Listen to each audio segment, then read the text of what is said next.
வரலாறு மிக முக்கியம் இல்லையா? இருந்தாலும் இறந்தாலும் பேர் சொல்ல வேண்டும், இவர் போல யார் என்று ஊர் சொல்லவில்லை. இந்த உலகம் உள்ளளவும் பேர் இருக்கும் மருதுபாண்டியர்களுக்கு. அவ்வளவுப்பட்ட வீர மறவர்கள். ஒரு ரெண்டு மரத்தை வளர்க்குறாங்க ஒரு எளிய குடும்பத்தார். அந்த மரத்துக்கு பேர் வைக்கிறாங்க, இது சின்ன மருது இது பெரிய மருதுன்னு வளர்க்குறாங்க. காளையார் கோயிலில் தேர் செய்யணும். தேர் செய்கிற போது தேருக்கு இந்த மரம் தேவைப்படுது. மறவர்கள் 2 பேர், மருதிருவர் மன்னர்கள் 2 பேரும் ஆள் அனுப்புகிறாங்க வெட்டிக்கிட்டு வர சொல்லி. அங்கே வெட்ட போனால் அவங்க 2 பேரும் தடுக்கிறாங்க, ஐயா வெட்டாதிய, இந்த மரம் எங்களுக்கு உயிர். யோ மரம் தானே, மன்னர்கள் தான் உத்தரவு போடுறார், தேர் செய்யணும் கொடு. இல்லை இல்லை வெட்டாதிய, உயிர் போயிடும், எங்களை வெட்டிட்டு வெட்டுங்கன்னாங்க. பதறிப்போன காவலாளி வந்து மன்னர்கள்ட்ட சொல்கிறாங்க, அப்படியா வெட்ட விட மாட்டேன்னு உயிரை கொடுக்க துணிஞ்சிட்டாங்களாம். என்னவா இருக்கும்? கிட்ட வந்து விசாரிக்கிறாங்க, மன்னர்களே உங்கள் 2 பேராத்தான் நினச்சி இது 2ஐயும் வளர்க்குறான், இது சின்ன மருது இது பெரிய மருது, அப்படித்தான் நாங்கள் நினச்சி வளர்த்தோம், இது வெட்ட வேண்டான்னு கும்பிட்டு விழுந்தாங்க. மான மறவர்கள் மரத்துக்கு முக்கியத்துவம் கொடுத்து அதை விட்டு வைக்கணுமேனு விட்டு வச்சுட்டு வெட்டவே போனவங்க இன்னைக்கெல்லாம் மரத்தை சர்வதாரணமாக பிடிங்கி போட்டு வெடிக்கிட்டு தர்றான். எப்படி இருக்கும் பாருங்க, எவ்வளோ தத்துவங்கள் நமக்கு சொல்லி கிடக்கு.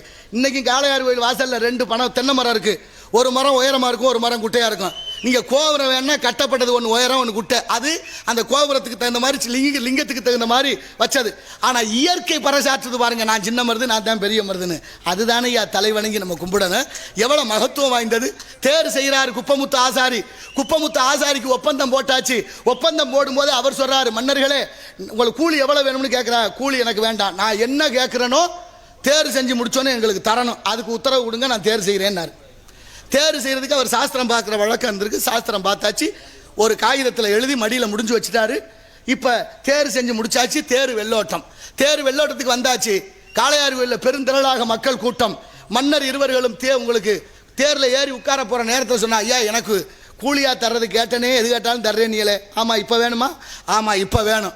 இப்போ வேணும், என்ன வேணும் உனக்கு கேளு தர்றேன்.